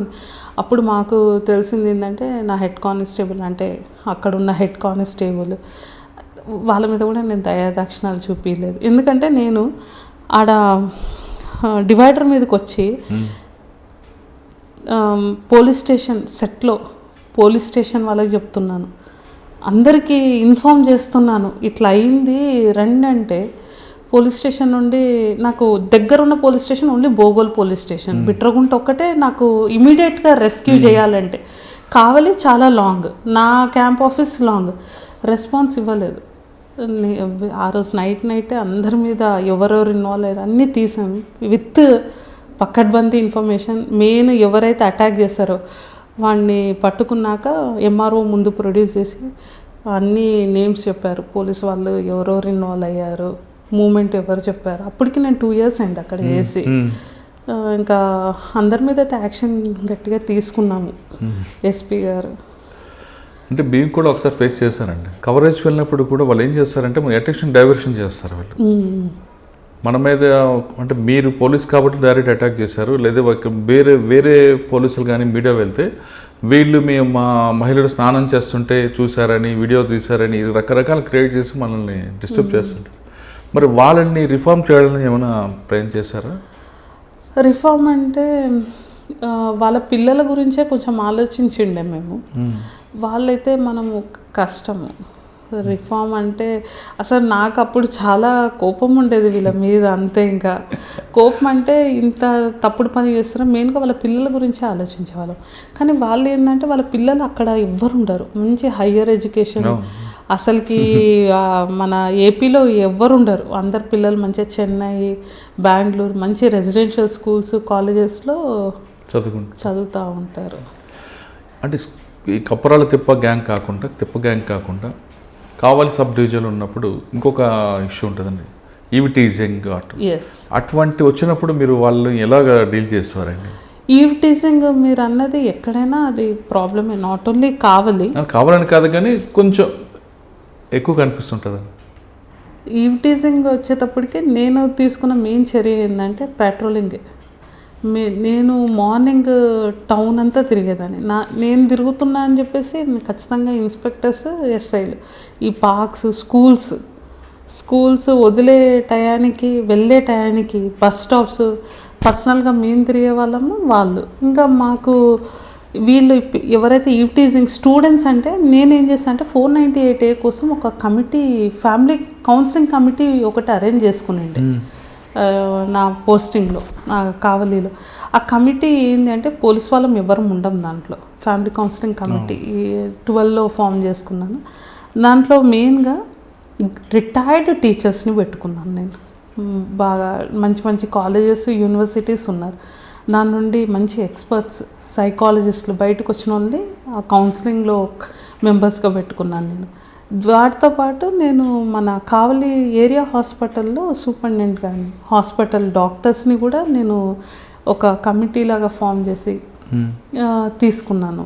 కొంతమంది రిలీజియస్ హెడ్స్ వాళ్ళని కూడా రిక్వెస్ట్ చేసుకున్నాం, ముస్లిం ఆల్ రిలీజియస్ హెడ్స్ వాళ్ళ దగ్గరికి పిల్లల్ని పంపించేవాళ్ళం కౌన్సిలింగ్ చేసి. తర్వాత వాళ్ళు మాట్లాడినాక మేము చట్టం ఏంది అనేది కూడా చెప్తుండే. అంటే పిల్లలు మీరు ఇట్లా ఈవ్ టీజింగ్ అయ్యి ఒక క్రిమినల్ కేసులో ఇరుక్కుంటే మీ కెరియర్ ఏమవుతుంది అనేది we use to tell them. Police స్టేషన్లో మీరు కూర్చున్నప్పుడు ఒక మహిళ మీ దగ్గరకు వచ్చి నన్ను పలానా వ్యక్తి బాగా వేధిస్తున్నాడు, నన్ను బయటికి వెళ్తే చంపుతా అంటున్నాడు, లేదా ఇంకా యాసిడ్ దాడి చేస్తున్నాడని కంప్లైంట్ ఇచ్చినప్పుడు ఆ వ్యక్తిని పట్టుకుంటే ఆ వ్యక్తిని చూడగానే యాజ్ ఎ లా ఏం చెప్తుంది దాని ప్రకారం మీరు ఆయన్ని అరెస్ట్ చేస్తారా? లేదు ఒక సాటి మహిళగా కోపం చూపించి అంటే ఇట్స్ అ కాంబినేషన్ బోత్. అంటే మహిళగా కూడా మాకు తెలియకుండానే ఆ స్పందన వస్తుంది. అది మేము కవర్ చేసుకోలేము. ఏ కేసు విన్నా చూపిస్తారు. అంటే మహిళది కూడా కనిపిస్తుంది, కానీ చాలా ఫర్మ్గా ఉంటామండి పోలీస్ ఆఫీసర్ కాబట్టి. ఈ ఆపర్చునిటీ ఎవరికి రాదు. పోలీస్ ఆఫీసర్గా లా ఏదుందో అదే ఇంప్లిమెంటేషన్ అల్టిమేట్. నెక్స్ట్ కావాలి తర్వాత ఎక్కడికి వచ్చారు? అంటే కావలిలో కూడా నాకు టెరైన్ అంతా వేరే కదా సార్. ఒక సైడ్ అంతా బే ఆఫ్ బెంగాల్, సీషోర్, ఆడ ఫిషర్మెన్ కమ్యూనిటీ అంటే కూడా మన వేరే కంట్రీ నుండి, దెన్ వేరే శ్రీలంక నుంచి వస్తుంటారు కదా.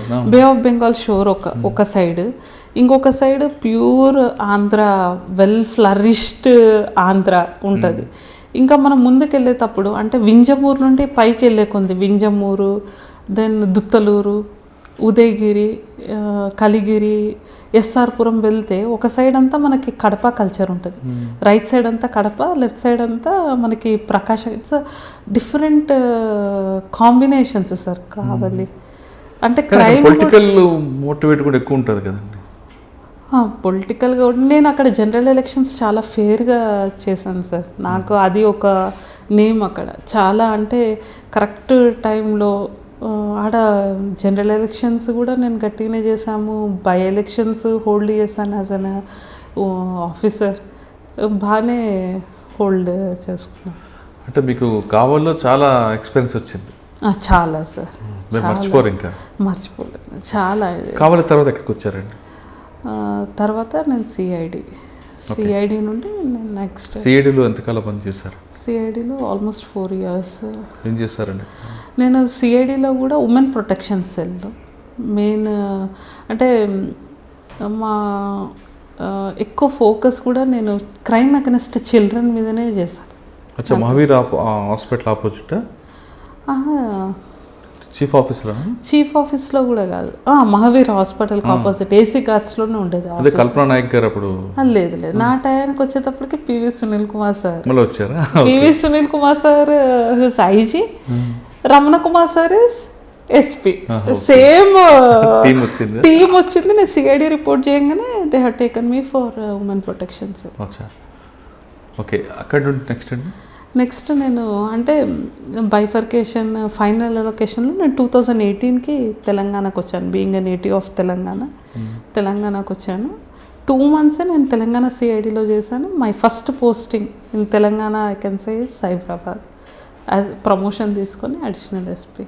ఓకే, సైబరాబాద్ జనరల్గా వచ్చారు కాబట్టి ఇప్పుడు మీరు చూస్తున్న టీంలో కోర్టుకి సంబంధించిన కేసు చూస్తున్నారా, ఇంకా వేరే కేసులను చూస్తున్నారు? సార్ మాది వచ్చేటప్పటికి నేను అడిషనల్ డిసిపి క్రైమ్ రిలేటెడ్ అంటే crime against women and children cases కూడా చూస్తాం. అంటే right from FIR till conviction అది చూస్తాను. సమ్ అదర్ వర్క్స్ కూడా మేము చూస్తాము. మెయిన్గా ఇక్కడ ఫోకస్ అంతా I'm incharge for court monitoring cell. సాధారణంగా కోర్టు మానిటరింగ్ అన్నది కోర్టు కానిస్టేబుల్ చూస్తారు, ఎస్హెచ్ఓ చూసుకుంటారు. కానీ ఒక అడిషనల్ డీసీపీ స్థాయి అధికారి దాని మీద ఫోకస్ చేయడం వెనక కారణం ఏమనుకుంటారు సార్? ఇక్కడ నేను జాయిన్ అయినప్పుడు మా సిపి సజ్జనా సార్ సచ్ రిఫార్మేటివ్, ఇంకా చాలా హ్యూమన్ టచ్ ఉన్న ఆఫీసర్ సార్. ఇలాంటి ఆఫీసర్ దగ్గర కూడా మేము పనిచేయడం బ్లెస్డ్ అనే ఫీల్ అవుతాం. ఛార్జ్ తీసుకున్నాక సార్ క్రైమ్స్ కదా, you take care of women and children cases అన్నాక సార్ ఇచ్చిన ఇన్స్ట్రక్షన్ ఏంటంటే పెండింగ్ ట్రయల్ కేసెస్ చూడు, crime against women and children. Pending trial అంటే మోస్ట్ నెగ్లెక్టెడ్ మాకు. ఇది మేము ఈ కోర్ట్ మానిటరింగ్ సెల్ 2018 సెప్టెంబర్లో ఫుల్ ఫ్లెడ్జ్గా రన్ అవ్వడం స్టార్ట్ అయింది. అప్పుడు మేము కొన్ని పోలీస్ స్టేషన్స్ని సెలెక్ట్ చేసుకొని రివ్యూ స్టార్ట్ చేసినప్పుడు చూశాను చాలా కేసెస్లో అంటే సీనియర్ లెవెల్లో సూపర్విజన్ లేదు. సో ఎప్పుడైతే సార్ నోటీస్లో పెట్టినప్పుడు సార్ ఎలా మానిటరింగ్ చేద్దామా అని అన్నాడు. సో వి ప్లాన్ డైలీ మాకు ఇన్ఫర్మేషన్ రావాలి.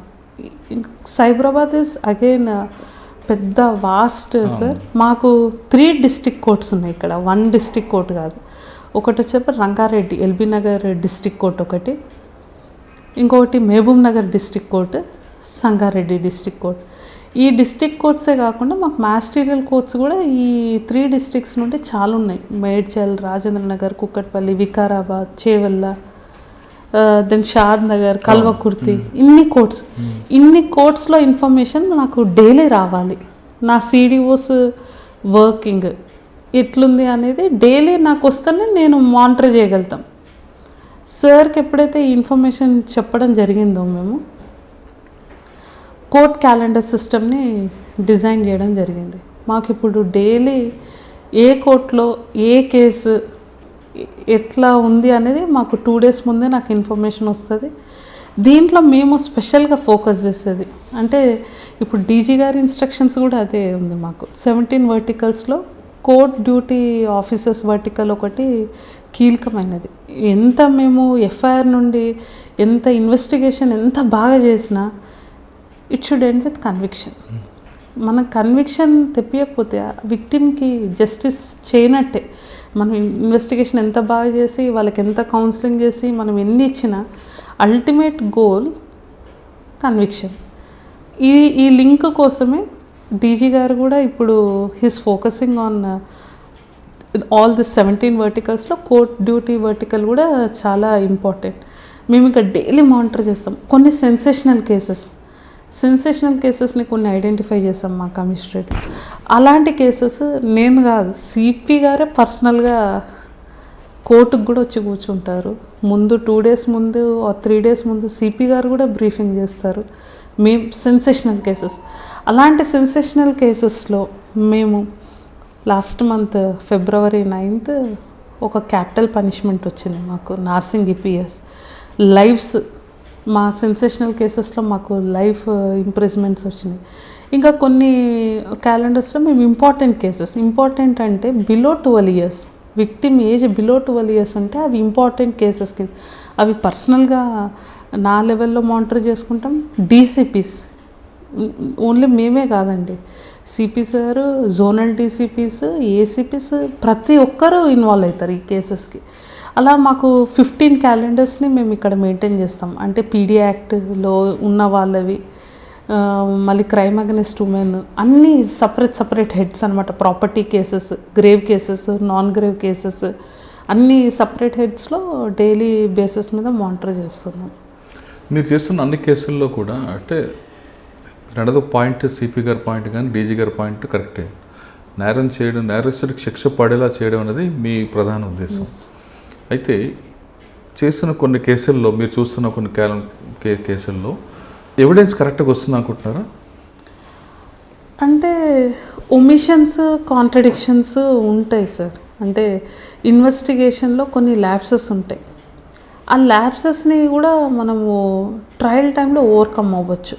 అంటే దీనికి బెస్ట్ నాకు అర్థమైంది ఏంది అని అంటే, ఎంత మంచి ఇన్వెస్టిగేషన్ చేసినా ఏమీ ల్యాప్సెస్ లేకపోయినా ఆ విట్నెస్ కరెక్ట్ టైంకి కరెక్ట్గా ప్రజెంట్ చేయకపోతే అక్విటల్ అవుతుంది కేసు. దీనికి సార్ ఏం చేశారంటే, మన సిపి గారు మా కోర్ట్స్లో ప్రతి కోర్టులో ఒక briefing officer, women briefing officer ఉన్నారు మనకి. అది నాకు తెలిసి మా దగ్గరనే ఉందనుకుంటున్నా. ప్రతి కోర్టులో ఒక ఉమెన్ హెడ్ కానిస్టేబుల్ని సీనియర్ లెవెల్లో అమ్మాయి బ్రీఫ్ చేస్తుంది విక్టిమ్స్ని. అంటే ఉమెనే ఉన్నారనుకోండి, పాక్సో కేసెస్ కానివ్వండి, crime against women rape cases కానీ ఈ అమ్మాయే బ్రీఫ్ చేస్తుంది. చేసినాక పీపీ ముందు ప్రజెంట్ చేస్తారు. అప్పుడు మనకి ఇన్వెస్టిగేషన్ చిన్న అటు ఇటు ఉన్నా కానీ ఈ విక్టిమ్ ఏం చెప్తారో అది, లేతే విట్నెస్లు ఏం చెప్తారో బోన్లో ఆ టైంలో ప్రజెంటేషన్ చాలా ఇంపార్టెంట్. అంటే విక్టిమ్ ఒక్కొక్కసారి 164 స్టేట్మెంట్ రికార్డ్ చేసిన తర్వాత కూడా ఆమె రివర్స్ అయిందనుకోండి. ఎస్, అది కూడా ఉంది మా దగ్గర. అలాంటి కేసు ఒకటి ఉంది. దాంట్లో కూడా మేము లైఫ్ తెచ్చుకోవడం జరిగింది. ఇది మాకు జనవరిలోనే వచ్చింది, మొన్న జనవరిలో జడ్జిమెంట్. కేపీహెచ్పి పోలీస్ స్టేషన్లో బ్యూటిఫుల్ కేసు అండి. మొన్న 2021కి కేపీహెచ్పి ఫస్ట్ మాకు ఈ ఇయర్లో స్టార్ట్ అయిన కన్విక్షన్, లైఫ్ కన్విక్షన్. ఆ విక్టిమ్ 14 years విక్టిమ్. అమ్మాయి సెక్షువల్ అసాల్ట్ గురి అయింది. అమ్మాయి గురి అయిపోయింది. 161 స్టేట్మెంట్ మన వాళ్ళు పాత కేసు 16-17 కేసు. 164 కూడా అమ్మాయి 164 అప్పుడు కరెక్టే చెప్పింది. 161 అంటే పోలీసు వాళ్ళ దగ్గర చెప్పిన స్టేట్మెంటే మ్యాజిస్ట్రేట్ దగ్గర కూడా చెప్పారు. కానీ మనకు 16నో 17నో రిపోర్ట్ అయింది. మొన్న 19-20కి అది వచ్చిందనమాట కేసు ట్రయల్కి. వచ్చినప్పటికీ ఈ మధ్యలో ఏమైందంటే వీళ్ళు మాట్లాడేసుకున్నారు, పేరెంట్స్ ఈ అమ్మాయి అక్యూజ్డ్ వాళ్ళతో మాట్లాడి డబ్బులు కూడా తీసుకున్నారు. అది మన నోటీస్కి వచ్చింది. పేరెంట్స్ హాస్టల్ అయ్యారు ఈ కేసులో. ఈ అమ్మాయి కూడా ఫస్ట్ మేము బ్రీఫ్ చేసినప్పుడు సరే అని ఒప్పుకుంది. కానీ అమ్మాయికి మళ్ళీ మా దగ్గర ఉన్న బ్రీఫింగ్ ఆఫీసర్స్, కన్సర్న్ సిపి గారు అందరం మాట్లాడడం జరిగింది అమ్మాయితో. మాట్లాడినాక కూడా అమ్మాయి ఏం చేసిందంటే అప్పుడు 50-50 మైండ్తో ఉంది అమ్మాయి. డబ్బులు తీసేసుకున్నా కదా వాడి దగ్గర, మళ్ళీ వెళ్ళి చెప్తే ఏమవుతుంది అని పేరెంట్స్ భయం పెట్టారు అమ్మాయికి. పాక్సో కేసెస్ మేము వదలటం లేదండి. మేము వాళ్ళు డబ్బులు తీసుకున్నా మళ్ళీ మన కాన్ఫిడెన్స్లోకి తీసుకుంటున్నాం. అమ్మాయి కోర్టులోకి వెళ్ళిపోయి 161కి అగెనిస్ట్గా చెప్పేసింది. అయ్యో. చెప్తే మా పీపీ గారు ప్రజెంట్ మాకు ఉన్నారు సార్, పీపీ గారు ఏం చేస్తారు, రీఎగ్జామినేషన్, అమ్మాయి హాస్టల్ అయింది కదా, 164 బేస్ చేసుకొని రీఎగ్జామినేషన్ చేశారు. అప్పుడు మొత్తం ఎట్టుందో అట్లా చెప్పడం జరిగింది. ఆ కేసులో ఎందుకంటే మాకు సైంటిఫిక్ ఎవిడెన్స్ కూడా బాగా బలంగా ఉండడం వలన లైఫ్ పడింది. అట్లాంటివి చాలా కేసెస్ ఉన్నాయి. ఇప్పుడు కూడా కొన్ని కేసెస్ ఇట్లా ఒక అమ్మాయి జయదిరుగుట్టది కూడా, ఆ అమ్మాయి డబ్బులు, అమ్మాయి 13-14 ఇయర్స్ ఏజ్ ఉన్నప్పుడు సెక్షువల్ అసాల్ట్కి గురయ్యి షీ బికమ్ మదర్ ఆల్సో. అది SC/ST కూడా ఉంది దాంట్లో. అమ్మాయి కోర్టుకు వచ్చినాక నేను చెప్పాను వాడి దగ్గర నేను డబ్బులు తీసుకున్నాను అని చెప్పింది. ఆ రోజు అనుకోకుండా సిపి గారు కూడా మేము కోర్టుకు వెళ్ళాల్సింది వచ్చిండే వేరే వర్క్ మీద. ఈ అమ్మాయి ఉంది, అమ్మాయితో మేము పర్సనల్గా మాట్లాడాము, సిపి సార్ మాట్లాడారు. తర్వాత అమ్మాయిని DCP బాలనగర్ మేడం దగ్గర కూడా ప్రొడ్యూస్ చేసాము. కాన్ఫిడెన్స్లో తీసుకున్నాం అమ్మాయిని.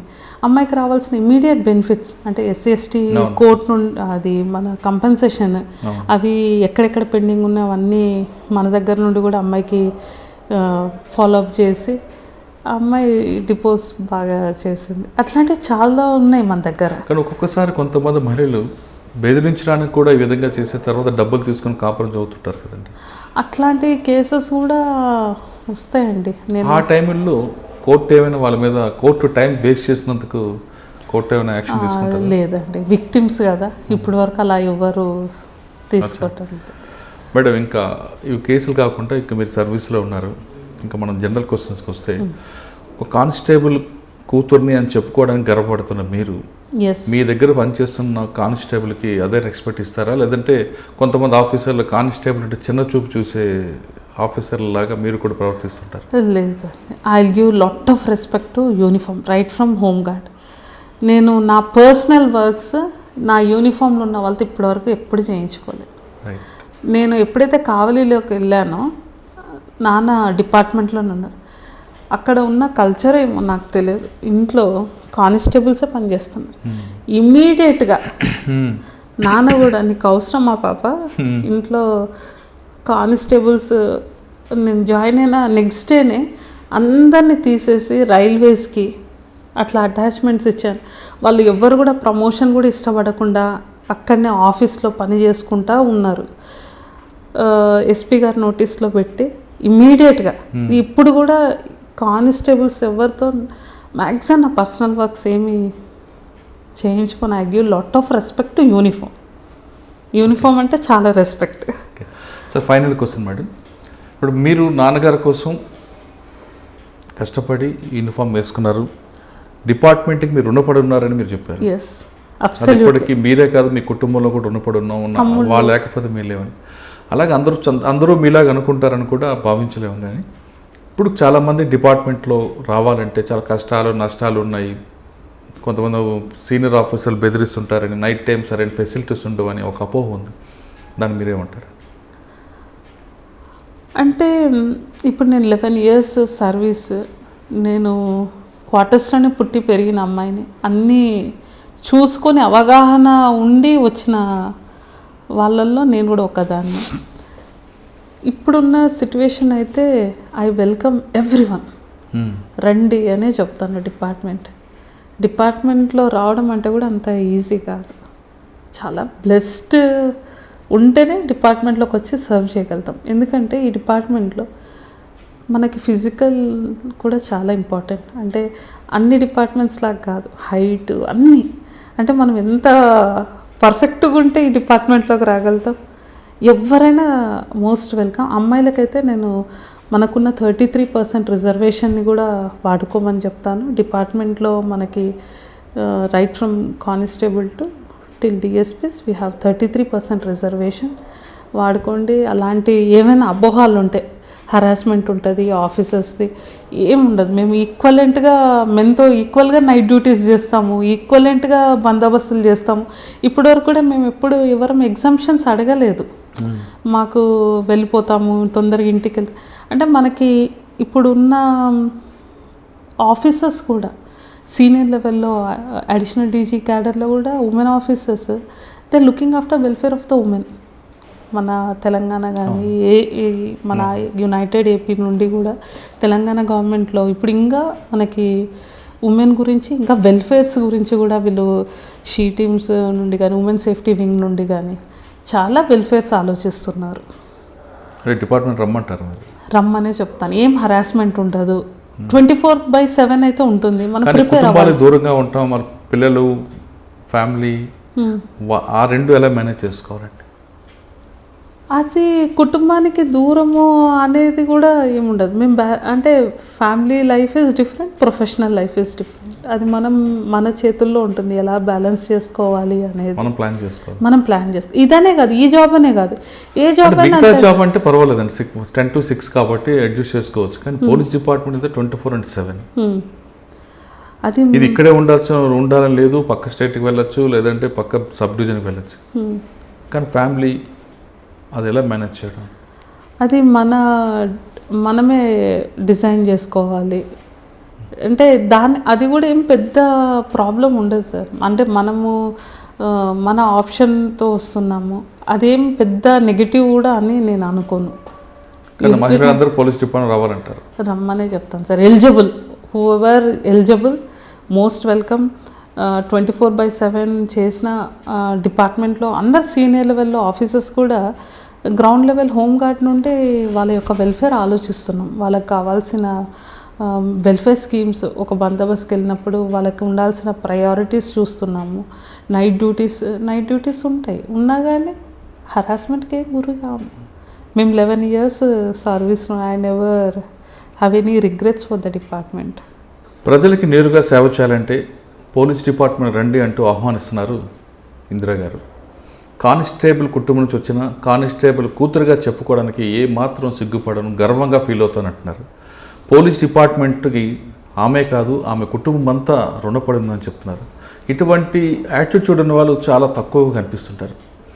ఎందుకంటే కానిస్టేబుల్ నుంచి వచ్చాం, గ్రూప్ 1 ఆఫీసర్ కదా, కాబట్టి ఆ గతం మర్చిపోయే ఉన్న ఈ రోజుల్లో ఆమె గతాన్ని ఎక్కడ మర్చిపోకుండా ఆమె ఖచ్చితంగా దాన్ని గౌరవంగా స్వీకరిస్తున్నారు. అటువంటి వాళ్ళు ఈ డిపార్ట్మెంట్లో ఉన్నంత వరకు ఎప్పటికీ ఈ డిపార్ట్మెంట్ ప్రజల గుండెలో చిరస్థాయిగా ఉంటారు. మీరందరూ కూడా, మహిళలందరూ కూడా ఖచ్చితంగా పోలీస్ డిపార్ట్మెంట్లో రండి.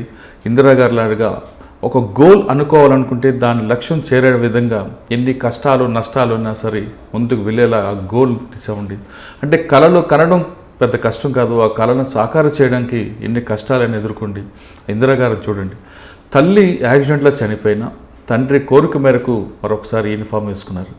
యూనిఫామ్ వేసుకున్న ఆమె తండ్రిని ఆ సీట్లో కూర్చున్న తర్వాత ఆ తండ్రి సెల్యూట్ చేయడం అనేది చాలా గర్వంగా ఫీల్ అవుతున్నారు. అంతేకాకుండా ఫస్ట్ పోస్టింగ్ అప్పుడు తండ్రి ఇచ్చిన గిఫ్ట్ని ఇప్పటికీ మర్చిపోకుండా ఎక్కడికి వెళ్ళినా ఆ పోస్ట్లో పెట్టుకుని వెళ్తున్నారు. అంటే కేవలం తండ్రి మీద గౌరవం కాదు, ఆ డిపార్ట్మెంట్ కూడా గౌరవం ఉంది. ఎందుకంటే 9 సంవత్సరాల తండ్రికి అనారోగ్యమైన డిపార్ట్మెంటే కాపాడింది. కాబట్టి ప్రతి ఒక్కరు కూడా, మహిళలందరూ 33% రిజర్వేషన్ ఉపయోగించుకొని డిపార్ట్మెంట్లోకి రండి, ప్రజలకు సేవ చేయండి. ఇందిరా గారు లాంటి వ్యక్తుల్ని స్ఫూర్తిగా తీసుకోండి. ఇది ఈ వారం ఇందిరా గారితో ఎక్సలెంట్ ఇంటర్వ్యూ. వచ్చే వారం మరో గెస్ట్తో మళ్ళీ కలుద్దాం. అంతవరకు నమస్కారం. For more videos, subscribe iDream. Subscribe iDream. For more videos, subscribe iDream. Hi, this is Revati Chaudhary. For more videos, Please subscribe iDream. For more videos, please subscribe iDream. మీరందరూ కూడా I dream ఛానల్ని subscribe చేయాలని కోరుకుంటున్నాను.